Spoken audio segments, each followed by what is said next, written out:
자, 이번에는 이어지는 두 번째 인터뷰입니다. 지난 주말에 서울 광화문으로 다시 촛불이 모이고 있죠. 이 자리에 함께했던 분입니다. 이재명 성남시장 전화로 연결되겠습니다. 안녕하세요, 시장님. 네, 반갑습니다. 이재명입니다. 네, 요즘 저희 인터뷰 요청을 이렇게 안 받아주십니까? 설마 그럴 리가 있겠습니까? 네. 자, 바쁘시더라고요. 네. 바쁘신 와중에 어제 촛불 집회 나가셨는데 오랜만에 나가신 거죠? 저는 매주 나갔습니다. 아, 그러세요? 네네. 서울 광장에 매주 나오셨어요? 그럼요. 그런데 뉴스가 안 됐나요? 뉴스가 안 나옵니다. 저는 제가 움직이는 거 전혀. 자, 제가 저번 주 주말에 갔다가 네. 민주당을 원망하는 네. 왜 대선 후보들이고 민주당이고 관심을 안 갖느냐 불안하다 뭐 이래서 제가 성명서도 한번 낸 일이 있고. 그렇죠. 가장 먼저 성명서를 내셨어요. 이게 탄핵 인용을 지나치게 낙관하는 것 같은데 네네. 그렇게 봐서는 안 된다. 위기의식을 느끼신 것 같은데 네, 제가 비난을 엄청나게 많이 들었거든요. 그날. 네, 그때만 하더라도 사람들이 무슨 소리냐 했어요. 근데 최근 분위기가 뭐랄까 새누리당이 뭔가 자신감을 가진 것 같다 이런 느낌 안 받으십니까? 저는 새누리당과 박근혜 자신을 가졌을 뿐만 아니라 네. 지금 기각될 경우를 대비해서 네. 소위 사전 작업을 하고 있다는 느낌이 듭니다. 어떤 액션을 보고 그런 생각을 하십니까? 뭐 국회의원들까지 전에는 미안하다 잘못했다 그러더니 무슨 탄핵이냐 그러고 현장에 나올 뿐만 아니라 네. 특히 탄핵 의결을 결정에 대해서 언제가 어떤 결정을 해도 승복하자 이렇게 얘기를 하고 있는데 이게 지금 재판관 앞에 서 있는 사람이 하는 얘기로는 믿어지지가 않죠. 그렇죠. 저도 지난 한 달 전 정도의 분위기라면 이거는 이제 야당에서 새누리당이 요구할 사항이었죠. 그렇습니다. 예. 그런데 갑자기 새누리당이 야당에게 헌재가 어떤 판결을 내리든 승복하라고 요구하기 시작하는 것이 전 예사롭지 않다고 저도 생각하는데. 네, 뭐 거기에 야권 지도자 저는 제가 그저께 현장에서 어떤 기자가 저한테 야권 문재인 후보께서 네. 승복하자 그러는데 어떻게 생각하냐 의견을 물어서 제가 반문을 했습니다. 그 잘못된 얘기일 거다. 설마 그렇게 말씀하셨겠냐. 그래서 제가 그때 의견을 내지 않았어요. 왜냐하면 혹시 말한 거를 또 왜곡을 해가지고 또 싸움 붙이나 이런 생각이 들었는데 실제로 그렇게 얘기하신 게 또 있는 것 같고. MBC에서 후보 검증 이런 프로그램에서 질문을 그렇게 했죠. 헌재 판결에 승복하겠느냐. 네, 근데 저는 이 질문 자체가 사실은 함정이라고 보는데 승복이라는 단어는 이미 하지 않으면 나쁜 거죠.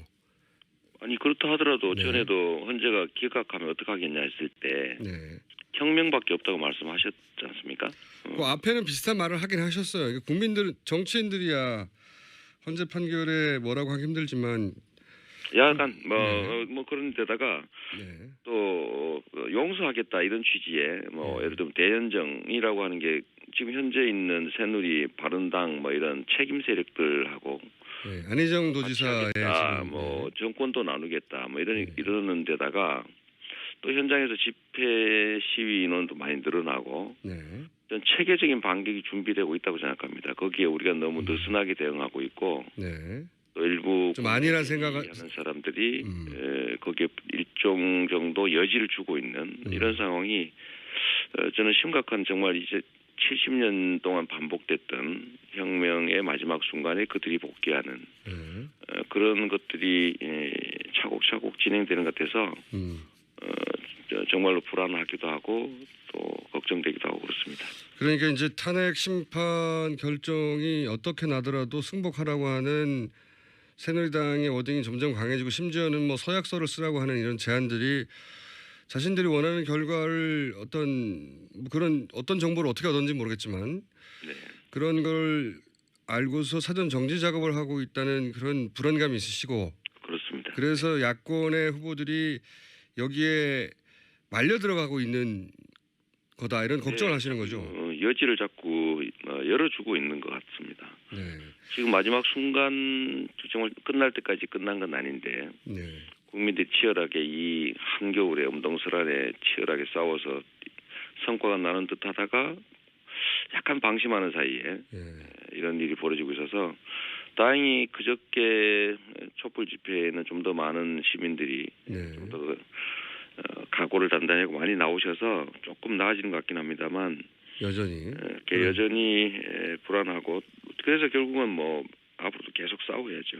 정치인보다도 일반 국민들이 이런 건 더 빨리 느껴요, 사실. 맞습니다. 네. 정치인들은 이제 여러 가지 제약도 있고 하다 보니 원론적인 얘기를 벗어난 말을 하기 힘든데, 근데 이제 시장님은 또 그런데 또 빠르신 분 아닙니까? 아무래도 뭐 제가 촛불 민심의 대변자라고 뭐 그런 명칭을 붙여줄 만큼 가까이 있으니까 그 느낌을 좀 빨리 알죠. 다른 쪽보다는. 자, 그러면 예를 들면 이런 얘기들도 제가 무슨 2명이 기각을 하기로 했다.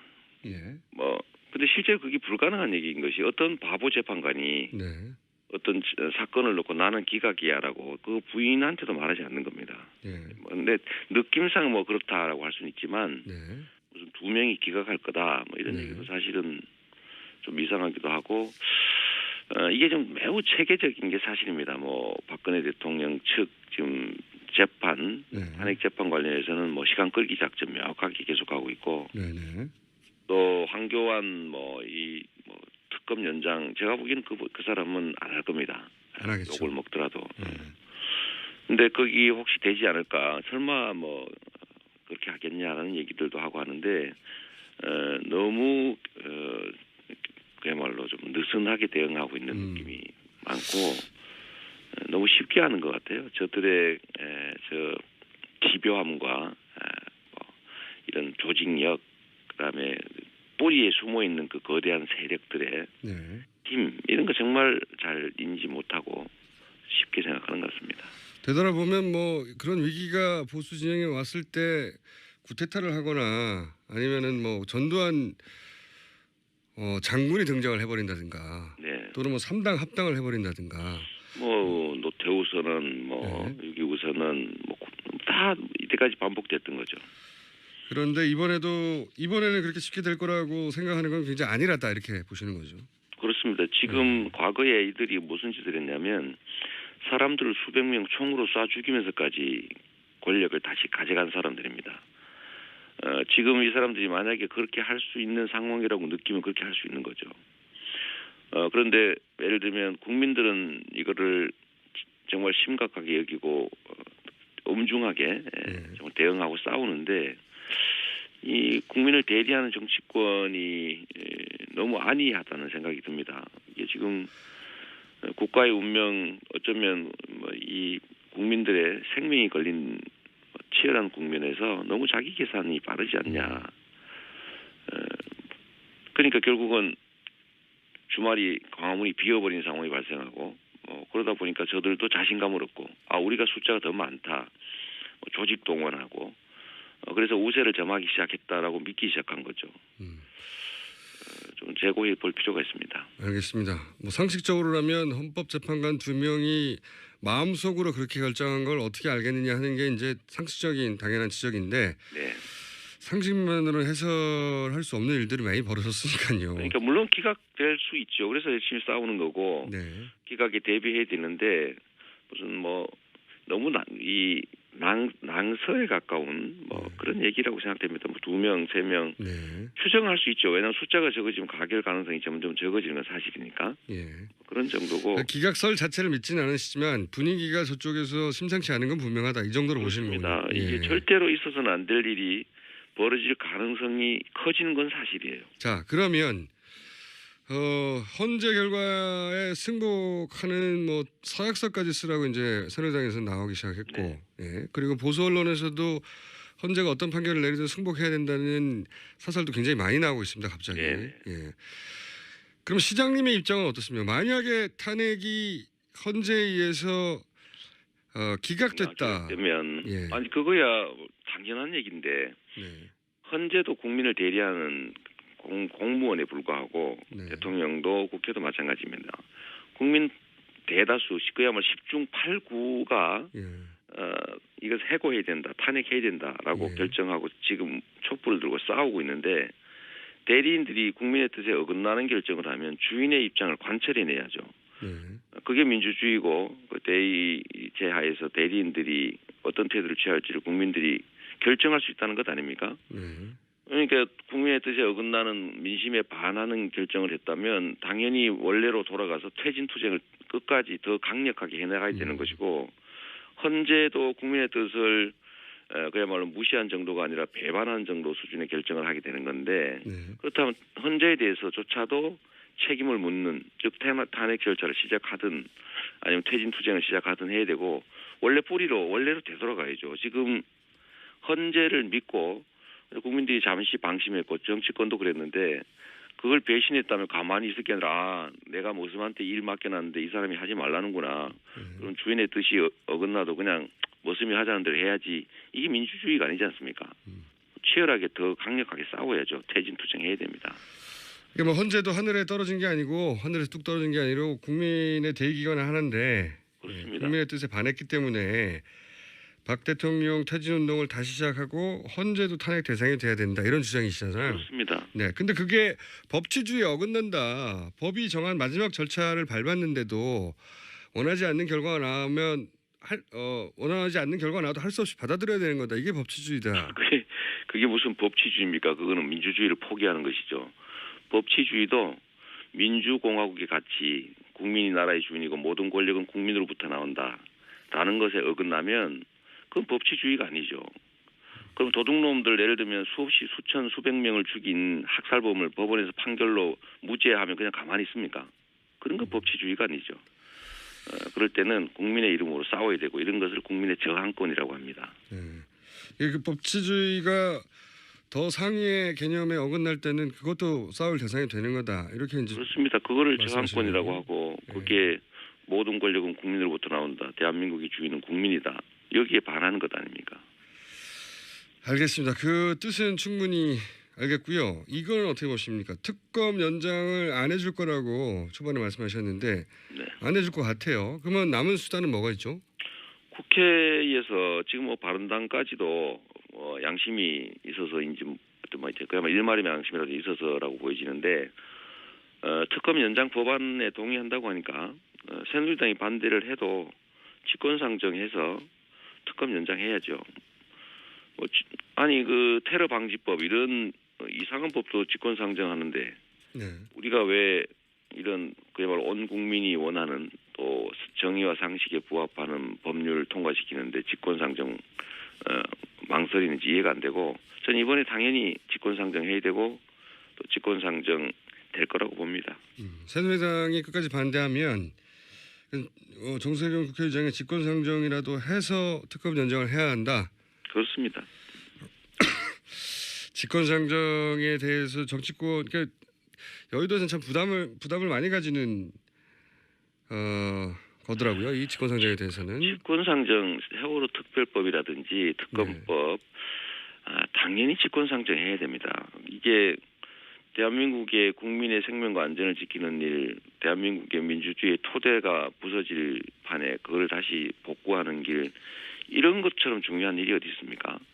저는 문구에 연연하지 않고 저들이 그랬던 것처럼 똑같이 하자는 건 아니지만 그래도 최고의 민주적 가치 이거 지키기 위해서 할 수 있는 일을 하라고 우리가 국민들이 뽑아놓은 것인데 저는 이번에는 뭐 당연히 직권상정해야 된다고 봅니다. 안 하면 국민들이 용서하지 않을 것 같습니다.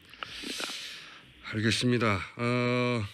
이 탄핵 국면에서 사실은 선명한 태도로 지지율이 급상승을 하셨는데 최근에 좀 주춤하세요. 네.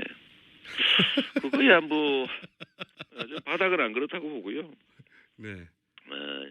저희가 마이너 아닙니까? 마이너 중에서도 비주류와 사이드에다가 뭐 재벌하고 싸우지요. 뭐 유력 언론들과도 다투지요.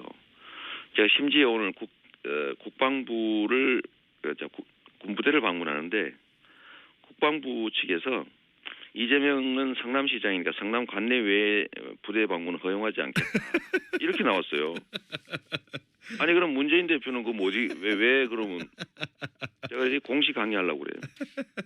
제가 이제 오늘은 일단 관내 패트리어트 부대를 가겠다. 가긴 하는데 네. 전망 같은데 오지 말라는 거죠. 하지 말라는 거죠. 이제 이재명은 나오지 마라. 뭐 그런 건데 그런데도 불구하고 저는 이길 거라고 보고요. 하다못해 제가 언론에 좀 나오면 저거 키워가지고 뭐 보수 언론이 저 문재인 견제하려고 그런다. 뭐 보수의 무슨 아바타다. 뭐 이런 식의 마타도까지 있으니까 제가 언론이나 소위 주류 세상에서 제가 그 주류들의 그 수단으로 제가 도움받을 거 기대하지는 않지만 지금 언론에서 사실은 제가 사라지고 있지 않습니까? 보도량이나 뭐 출연량이나 이런 걸 비교하면 제가 갖고 있는 뭐 유치하긴 하지만 뭐 지지율 순위나 비중이나 이런 게 전혀 반영되지 않아요. 맞습니다. 그렇게 국민들의 눈에서 사라지니까 전화로 물어보면 못 본 사람을 지지한다고 할 리가 없지만 저는 결국 경선 국면이 들어가면 실제로 이 나라를 제대로 바꿀 사람이 누구일까? 그야말로 단순한 정권 교체를 할 사람을 뽑을 것인가? 아니면 세상을 진짜로 바꿀 사람을 뽑을 것인가에 대해서 적극적으로 행동하는 지지자들이 저는 경선을 그야말로 이변을 만들어낼 것이라고 봅니다. 알겠습니다. 일정 정도 분석에 동의하면서 또 한편으로 시장님도 잘못한 건 있지 않습니까? 지지율 하락에. 잘못이 있죠. 다 제가 부족해서 생긴 일이긴 한데 뭐 그럼에도 불구하고 그런 요소들도 있죠. 오늘 지지율이야 뭐 급격히 올라갔다가 급격히 떨어지기도 하죠. 그럼요. 지지는 뭐 거품 같은 거니까요. 바람처럼 왔다가 바람처럼 가는데. 하지만 시장님 본인이 잘못한 것도 있다는 걸 인정하시고요. 그럼요. 마지막 질문입니다. 네. 마지막 질문인데 사실 이 탄핵 국면에 대한 우려는 저도 하는 편이라 인터뷰를 앞으로도 더 선명한 입장을 가지신 분이라 요청하겠지만 그거 마무리하기 전에 오늘 이제 북한이 탄도미사일을 발사했지 않습니까? 어제. 어제죠, 참 어제. 그리고 이제 사드 반대 집회를 참석하셨어요. 상당히 잊혀져 가고 있는데 이 사드에 대한 입장을 먼저 간략하게 얘기해 주십시오. 군사적 긴장을 완화할 방법. 대한민국이 분단 국가고 이 우리의 운명이 걸린 일인데 지금 완전히 주변 강대국들한테 우리의 운명을 맡기고 있습니다. 대화 단절하고 점점 강경 일본도 정책으로 평화는 멀어지고 심각합니다. 저는 이런 남북 관계의 문제를 푸는 제1의 길은 평화 체제를 구축하는 것이라고 보고 안보의 최고 목적은 안전하게 사는 것 아니겠습니까? 그래서 남북 간의 정전협정을 평화협정으로 전환하고 또 북미, 또 북일 수교 지원하고 또 상호간의 대표부 파견하고 경제 민간 교류 확대하고 신뢰 회복하고 또 이렇게 가는 것이 맞다고 봅니다. 그런데 지금 계속 적대적 관계가 이제 심화되다 보니까 결국 군비 경쟁 일어나고 또 그것이 결국 대한민국의 안전을 위협하죠. 지금 사드 관련해서는 이런 군사적 그 갈등과 그다음에 대립 이게 격화되는 주요한 매개체가 되고 있어요. 북한의 대응에 약간 위협에 대응하는 요소보다는 중국을 겨냥하는 측면이 많고 그것이 북한에게 기회를 만들어주고 한반도의 안보는 점점 나빠지고 일본과는 군사정보보호협정하고 뭐 이런 것들 때문에 우리한테는 불이익이 너무나 크고 미국한테는 이익이지만 반사적으로 북한이 얘의 이익을 보는 이상한 상황이 됐습니다. 반드시 철회되는 것이 맞고 또 일부 말씀이 하면 이게 잘못됐지만 이미 합의했는 거 어떡하느냐라고 말하는데 잘못된 합의는 처리하는 게 국가 지도자가 할 일이죠. 그런 어려운 일을 하라고 권력을 주는 겁니다. 쉬운 거 할 거면 대통령 필요 없죠. 알겠습니다. 오늘 여기까지 알겠고요. 듣겠고 시장님 좀 힘내시고요. 목소리가 많이 과거에 비해서 좀 쳐주셨어요. 아니 제가 어제 그 사드 그 집회 현장 가서 소리를 지르가 목이 쉬어서 좀 그렇습니다. 지지율과 함께 목소리가 잦아든 것 같은데요. 그렇지 않습니다. 여기까지 살아날 테 걱정하지 마십시오. 네. 알겠습니다. 감사합니다. 여기까지 하겠습니다. 감사합니다. 네, 감사합니다. 네. 지금까지 이재명 성남시장이었습니다. 또 걱정되기도 하고 그렇습니다.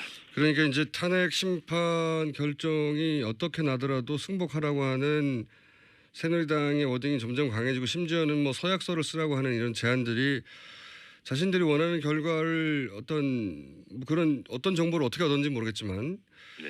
그런 걸 알고서 사전 정지 작업을 하고 있다는 그런 불안감이 있으시고 그렇습니다. 그래서 야권의 후보들이 여기에 말려 들어가고 있는 거다 이런 걱정을 하시는 거죠. 여지를 자꾸 열어주고 있는 것 같습니다. 네. 지금 마지막 순간 정말 끝날 때까지 끝난 건 아닌데 네. 국민들이 치열하게 이 한겨울에 엄동설안에 치열하게 싸워서 성과가 나는 듯하다가 약간 방심하는 사이에 네.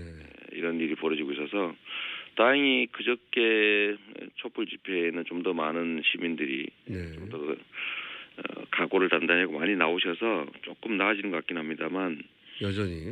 그러더라도 네. 전에도 헌재가 기각하면 어떡하겠냐 했을 때 네. 혁명밖에 없다고 말씀하셨지 않습니까? 그 앞에는 비슷한 말을 하긴 하셨어요. 이게 국민들 정치인들이야 헌재 판결에 뭐라고 하기 힘들지만 약간 네. 뭐 그런 데다가 네. 또 용서하겠다 이런 취지의 예를 들면 대연정이라고 하는 게 지금 현재 있는 새누리 바른당 뭐 이런 책임 세력들하고 네. 안희정 도지사의 하겠다, 지금 뭐 정권도 나누겠다 뭐 이러는 데다가 또 현장에서 집회 시위 인원도 많이 늘어나고 네. 전 체계적인 반격이 준비되고 있다고 생각합니다. 거기에 우리가 너무 느슨하게 대응하고 있고 네. 또 일부 좀 아니란 생각을 하는 사람들이 거기에 일종 정도 여지를 주고 있는 이런 상황이 저는 심각한 정말 이제 70년 동안 반복됐던 혁명의 마지막 순간에 그들이 복귀하는 그런 것들이 차곡차곡 진행되는 것 같아서 정말로 불안하기도 하고. 인용을 지나치게 낙관하는 것 같은데 네네. 그렇게 봐서는 안 된다. 위기의식을 느끼신 것 같은데 제가 비난을 엄청나게 많이 들었거든요. 그날. 네, 그때만 하더라도 사람들이 무슨 소리냐 했어요. 근데 최근 분위기가 뭐랄까요, 새누리당이 뭔가 자신감을 가진 것 같다 이런 느낌 안 받으십니까? 저는 새누리당과 박근혜 자신을 가졌을 뿐만 아니라 네. 지금 기각될 경우를 대비해서 네. 소위 사전 작업을 하고 있다는 느낌이 듭니다. 어떤 액션을 보고 그런 생각을 하십니까? 뭐 국회의원들까지 전에는 미안하다 잘못했다 그러더니 무슨 탄핵이냐 그러고 현장에 나올 뿐만 아니라 네. 특히 탄핵 의결을 결정에 대해서 헌재가 어떤 결정을 해도 승복하자 이렇게 얘기를 하고 있는데 이게 지금 재판관 앞에 서 있는 사람이 하는 얘기로는 믿어지지가 않죠. 그렇죠. 저도 지난 한 달 전 정도의 분위기라면 이거는 이제 야당에서 자, 이번에는 이어지는 두 번째 인터뷰입니다. 지난 주말에 서울 광화문으로 다시 촛불이 모이고 있죠. 이 자리에 함께했던 분입니다. 이재명 성남시장 전화로 연결되어 있습니다. 안녕하세요, 시장님. 네, 반갑습니다. 이재명입니다. 네, 요즘 저희 인터뷰 요청을 이렇게 안 받아주십니까? 설마 그럴 리가 있겠습니까? 네. 자, 바쁘시더라고요. 네. 바쁘신 와중에 어제 촛불 집회 나가셨는데 오랜만에 나가신 거죠? 저는 매주 나갔습니다. 아, 그러세요? 네네. 서울 광장에 매주 나오셨어요? 그럼요. 그런데 뉴스가 안 됐나요? 뉴스가 안 나옵니다. 저는 제가 움직이는 거 전혀. 자, 제가 저번 주 주말에 갔다가 네. 민주당을 원망하는 네. 왜 대선 후보들이고 민주당에 관심을 안 갖느냐 불안하다 뭐 이래서 제가 성명서도 한번 낸 일이 있고. 그렇죠. 가장 먼저 성명서를 내셨어요. 이게 탄핵당이 요구할 사항이었죠. 그렇습니다. 예. 그런데 갑자기 새누리당이 야당에게 헌재가 어떤 판결을 내리든 승복하라고 요구하기 시작하는 것이 전 예사롭지 않다고 저도 생각하는데. 네, 뭐 거기에 야권 지도자 저는 제가 그저께 현장에서 어떤 기자가 저한테 야권 문재인 후보께서 네. 승복하자 그러는데 어떻게 생각하냐 의견을 물어서 제가 반문을 했습니다. 그 잘못된 얘기일 거다. 설마 그렇게 말씀하셨겠냐. 그래서 제가 그때 의견을 내지 않았어요. 왜냐하면 혹시 말한 거를 또 왜곡을 해가지고 또 싸움 붙이나 이런 생각이 들었는데 실제로 그렇게 얘기하신 게 또 있는 것 같고. MBC에서 후보 검증 이런 프로그램에서 질문을 그렇게 했죠. 헌재 판결에 승복하겠느냐. 네, 근데 저는 이 질문 자체가 사실은 함정이라고 보는데 승복이라는 단어는 이미 하지 않으면 나쁜 거죠. 아니 그렇다